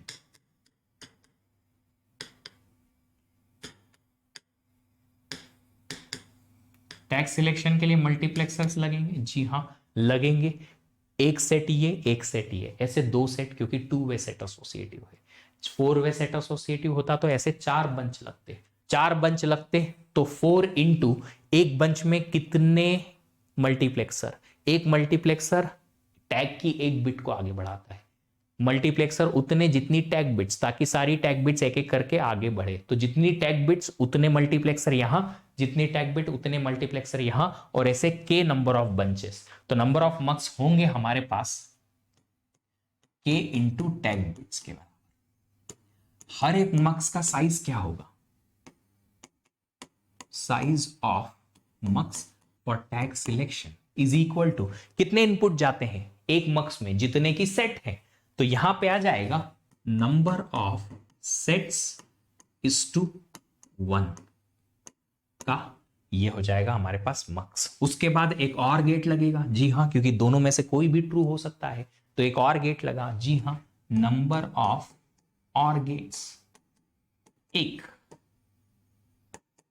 बट इसका साइज कितना है, नंबर ऑफ इनपुट्स इन और गेट, इस और गेट में कितने इनपुट आए, 2, क्योंकि 2 कंपैरेटर थे, अगर ऐसे 4 कंपैरेटर होते तो 4 इनपुट लगते। इसका मतलब और गेट पे हमें नंबर ऑफ इनपुट्स जो आएंगे वो आएंगे, डिपेंड्स कि एसोसिएटिविटी कितनी है, के। डन। अब क्या करें, अब नेक्स्ट चीज है कि हिट लेटेंसी टाइम कितना, हिट को चेक करने के लिए कितना, सबसे पहले तो मक्स डिले एक बार का फॉर टैग सिलेक्शन, उसके बाद कंपैरेटर डिले कंपैरिजन के लिए, उसके बाद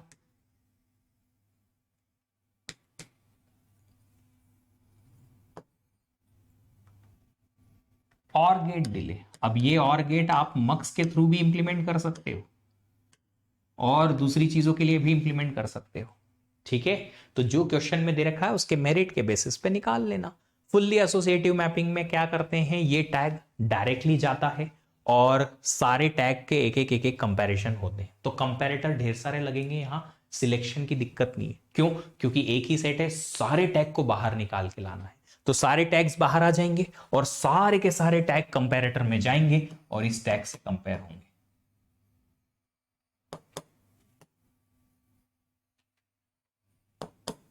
और ये कंपैरेटर का रिजल्ट जो है वो एक और गेट के थ्रू हमें मिलेगा, पता चलेगा हिट है या मिस है। तो यहां पे मक्स की जरूरत नहीं है, क्यों नहीं है, क्योंकि यहां पे सिलेक्शन ही नहीं है, टैग सिलेक्शन की बात ही नहीं है, सारे टैग सिलेक्ट होंगे, कुछ स्पेसिफिक टैग सिलेक्ट नहीं करना है कि बस इनको ही आगे भेजना है या उनको आगे भेजना है, ठीक है। तो यहां पे हमारे पास हार्डवेयर में सिर्फ लगेंगे कंपैरेटर्स, कितने,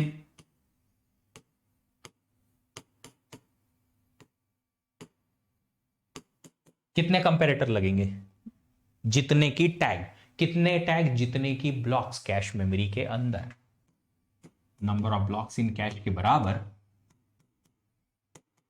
नंबर ऑफ कंपैरेटर्स लगेंगे। हर एक कंपैरेटर का साइज क्या आएगा,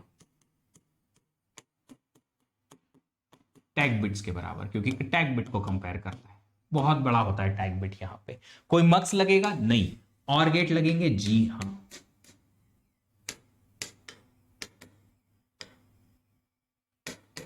सिर्फ एक। अगर हमारे पास इतना बड़ा और गेट है जो इतने सारे इनपुट एक साथ इनपुट में ले सकता है, क्या होगा इनपुट, इस और गेट में नंबर ऑफ इनपुट्स कितने होंगे, इस और गेट में नंबर ऑफ इनपुट्स होंगे number of blocks in cash के बराबर, क्योंकि उतने ही हमारे पास टैग कंपेयर होंगे और हर एक कंपैरिजन का रिजल्ट इस OR गेट के थ्रू पास होगा। अगर यहाँ पे हिट लेटेंसी का मतलब होता है कि कितना टाइम लगता है हिट मिस चेक करने। यहां पे हिट मिस टाइम कितना होता है, तो पहले टैग कंपैरेटर का टाइम और उसके बाद में OR गेट का time. Comparator delay plus OR gate का डिले। अब ये OR गेट हो सकता है आपको मल्टीपल OR गेट के थ्रू या किसी और सर्किट के थ्रू इंप्लीमेंट करने को मिले। जो भी क्वेश्चन में दे रखा है उसके मेरिट के बेसिस पे आप कर लेना। कोई चीज नहीं दे रखी है तो 0 मान लेना। ठीक है, चलो तो आज का सेशन हम यहीं पे स्टॉप करते हैं।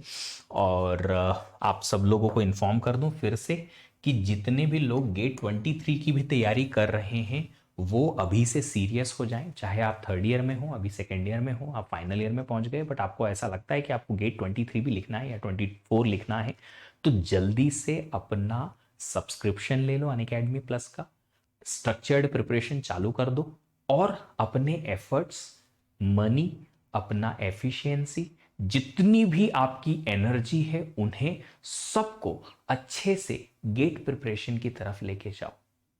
ये एक इन्वेस्टमेंट है आपके टाइम का, आपकी एनर्जी का, आपके एफर्ट्स का, जो आपको रिटर्न देगा। और आप सबको पता है कि रिटर्न जब मिलता है तो वो छप्पड़ फाड़ के मिलता है आईआईटीज में, आईआईएससी में। आप देख सकते हैं मेरे कुछ वीडियोस में मैंने कहा भी है कि आईआईएससी और आईआईटीज में आपको एवरेज पैकेज जो मिलेगा वो 25-30 के आसपास मिलता है अगर आप एमटेक करने के लिए जाते हैं अच्छे कॉलेजेस में तो। और ये आज से 2 साल के बाद और ज्यादा बढ़ जाएगा। तो अगर आप 30 पैकेज से स्टार्ट करना चाहते हैं, 40 पैकेज से स्टार्ट करना चाहते हैं, क्रोर्स में अर्न करना चाहते हैं, तो उसके लिए आपको आईआईटीज या किसी बड़े कॉलेज में जाना पड़ेगा, तभी कंपनीज आपको मौका देंगी। तो आप अगर अपना करियर अच्छे से स्टार्ट करना चाहते हैं तो आपको इन्वेस्ट करना पड़ेगा अपने आप को, अपने एफर्ट्स को, अपने टाइम को, अपनी प्रायोरिटी को, अपनी एनर्जी को, अपने मनी को। तो सोच समझकर ये सारी चीजें सही डायरेक्शन में लगाओ ताकि आपका करियर अच्छा बने। उससे फायदा होगा आपका, आपके करियर में फायदा होगा तो आपका और आपकी फैमिली का फायदा होगा, स्टेटस अच्छा बढ़ेगा, ऑफ कोर्स फाइनेंशियली आप ऊपर जाएंगे और फायदा ही फायदा होगा और सिर्फ आपका ही फायदा होगा।